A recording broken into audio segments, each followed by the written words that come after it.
Welcome back to Open Your Eyes. We're now moving into our third and final segment for the morning. And like we mentioned, we're keeping things down south. We've got actually Tony Rath, the legendary Tony Rath is in with us this morning. And Tony Rath is introducing now his new art gallery. Tony, good morning. Good morning, Marlene and John. How are you? We're doing great, sir. How are you? Doing pretty good, real well. All right, yeah. Tony. We're right in the middle of the hotel here, so there's going to be a little bit of traffic. I was going to ask, it looks like you're in breakfast rush at Pelican. Yeah, a little bit. Are the fried jacks ready? Oh, man, they are so good. Oh, I shouldn't have asked that question. So, Tony, man, you've got something big going on here, but I feel that this is the right time. You've got millions of photos. So now you're getting things together and introducing your art gallery. What prompted that, Tony? What's going on? Well, I have to give credit to my wife and my daughter. They've been pushing me for some time now to put some kind of display together.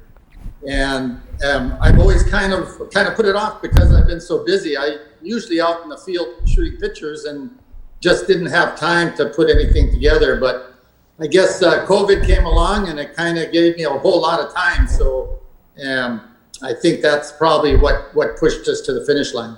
Wow. Nice.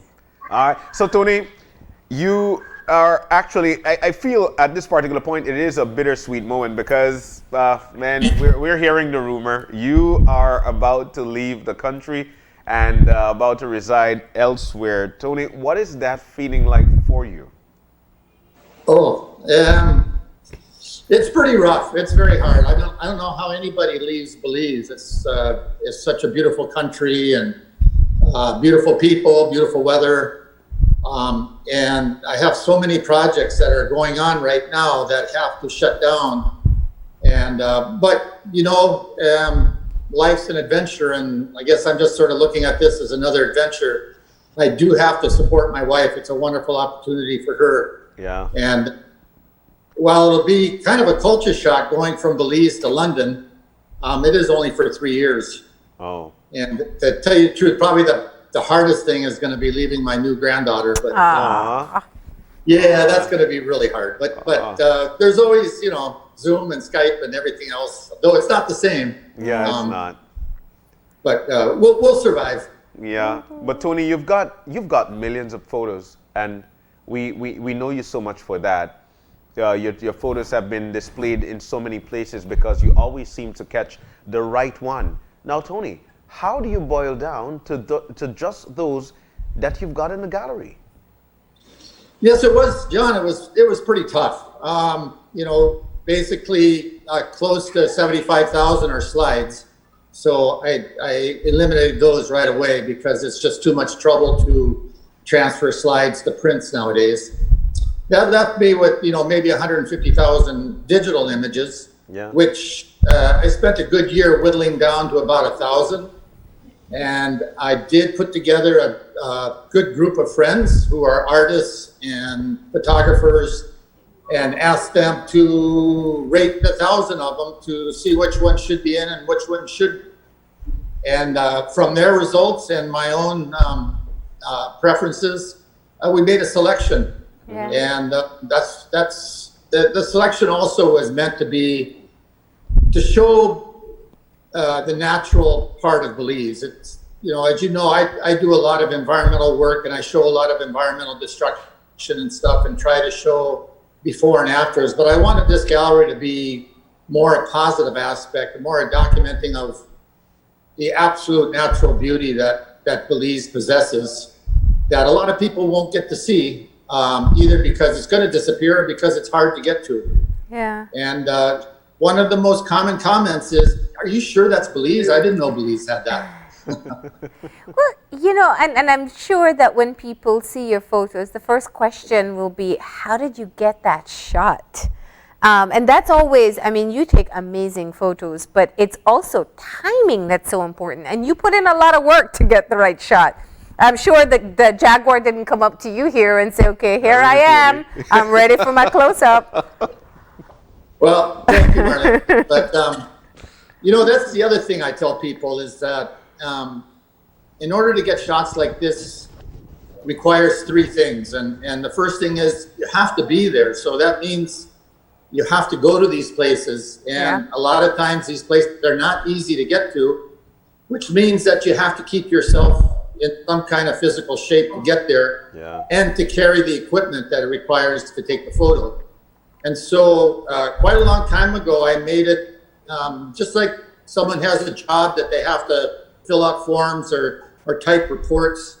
I made it part of my job to spend an hour, hour and a half a day trying to stay in shape. Otherwise, I can't do my job. I mean, photographers will tell you that there's a lot of bending down and squatting down and then getting back up and moving over, and that takes a toll over the day. So staying in shape so that you can get to these places is one of them. Okay. Number two is patience. You need a lot of patience. And basically that means sitting, swatting bugs, being very still, waiting for things to happen or waiting for the light to change. And then the third thing is knowing your equipment and knowing light, how it interacts with light. So you need to know your equipment, which the only way you're going to do that is by using it. So I do mentor a few photographers, and I tell them all the time, shoot every day and shoot knowing your equipment, knowing the light, and knowing what you're shooting. And other than that, I tell people, you know what, if you go to these places, all I did was push the button. And Belize speaks for itself. Wow. Yeah. So how many pieces were you able to fit in the gallery? Inside the gallery itself are 109 pieces, and outside in various parts of the resort are about another 15 or 20. Tell us the one that you wish you'd be able to tell people the backstory about. Wow, there's so many. There's got to be one that you just know people will watch it and never know what went into it. Well, I could do my favorite, or I could do the one that was the hardest to get, or the one that was the luckiest. Both of them. That sounds like three great stories there. Yeah. Yeah. So my favorite was the Maya village of Santa Cruz. They invited me during the 13th Baktun, which I think you remember. Yes. Celebration. Yeah. And I was so honored that they actually asked me to come and be part of the celebration and to photograph it. And I spent all day photographing it, and basically went into the communal hut where they were doing all the cooking and that's it right there, yes. Yeah. The tortillas. And I was shooting the ladies up close, and then I got kind of tired, so I put my camera down, and then I noticed, my goodness, the sunlight was coming through and illuminating the smoke from the fires. Yeah. And I just stepped back with a wide angle and just started shooting, and they completely forgot I was there. You can see that nobody's really, posing or looking at me, or they had already accepted me as just part of the celebration by then. And I got some really spectacular, these are my favorite, I think, by far. Wow. Yeah, it looks like a painting. Yeah, I'm very, very proud of these. Yeah. Probably the hardest one I got was back in the Cheeky Bowl. I had to carry 50, 60 pounds of camera gear and camping gear 2 days back into the bush. And the rangers that were with me kept saying, oh, I can carry a backpack, I can carry a backpack. But, some kind of machismo about carrying your own gear. And by the second day, they could tell that I was holding everybody back because of the amount of equipment. And when we stopped one time, they just came up, grabbed my bag, and left one of their lighter bags with me, and we continued hiking. And we got to a sinkhole, and inside the sinkhole is this stalactite. We call it a speleotherm, that is at least 60 feet tall at the entrance. It's called the Guardian of the Cheeky Bowl. And if you look closely, I don't know if you have a photo of it, but it looks like it's carved. You can see a face, you can see an arm, and you can see legs, and it's coming out of like a flower petals that were created when the water dripping from the ceiling splashed. And you look way down at the base, you can see a person. That's part of it, but it's hard to see there.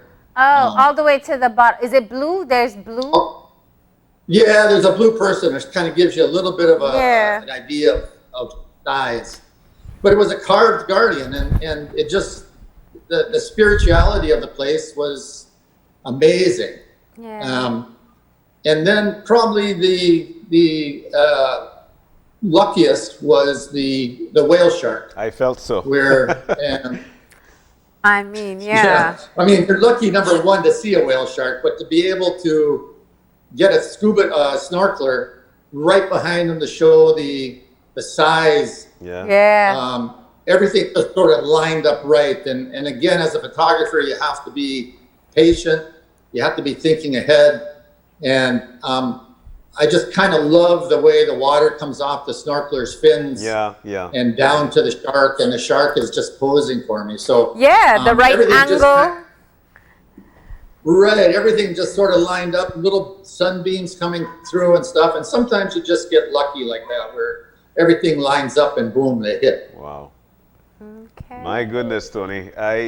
Because, in a situation like that, you've got to be brave as well as a photographer, so you could get the best shots. Well, you also have to have the experience that when you're diving, you're not, when you're diving, there's two things you got to worry about. One is the shot, but the other is staying alive. And staying alive is just understanding your equipment and being trained. Yeah. And once you're trained, then you can put most of your effort into the photography aspect. But you always has that little 5-10% that's watching your air, watching your depth, watching people around you. And so you never really give 100% to the photography. Yeah. And that's why I actually tried underwater cave photography for a while with Chip Peterson and Marty Farrell, who are were the top divers. They're gone now. But I couldn't give any time to the photography. I was too worried trying to stay alive and not get lost in the cave. Wow. So that was a short-lived occupation, cave diving. The print itself. Tell us about the quality that you were able to get on the prints, because your photographs, that it's one thing to watch it on a screen, but printing it, is it on canvas? No, they're not. They're available on canvas. You can get them on canvas. But I decided to, for the display, to put them on aluminum. And it's actually not on the aluminum, it's in the aluminum. Wow. So it's actually the dyes are infused into the aluminum, which number one gives them a longevity, a lifetime. Yeah. As long as you keep them out of the sun, you need to keep them out of the sun. Mm-hmm. But number two is that it sort of adds a luminosity to it, almost a three-dimensional look when you look at it in person. It's such a brilliant picture that you can't see via television like this. You have to kind of see it in person, and it's amazing actually when the light falls on it. Yeah. It will just pop out, and the colors are so brilliant. Something you really can't get with fine art paper. Of course. So, well, the gallery can't look as good on TV because the whole point is people are supposed to go there and see it. Hold on one second. Are you okay? Yeah. Okay. Sorry, somebody just fell over here. She's okay though. It's because they're amazed at the beauty of the photographs. That's what's happening there. But are they for sale before we start to close things off? Yes, they are. They're all for sale, and in fact, each image has a QR code on the label by it.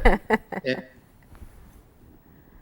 oh no! The order form, and they have a lot of different options in terms of size, in terms of either metal or fine art paper. Okay. Or they could go to my website, and they can also see the gallery on the website and order right off the website, TonyRath.com. All right.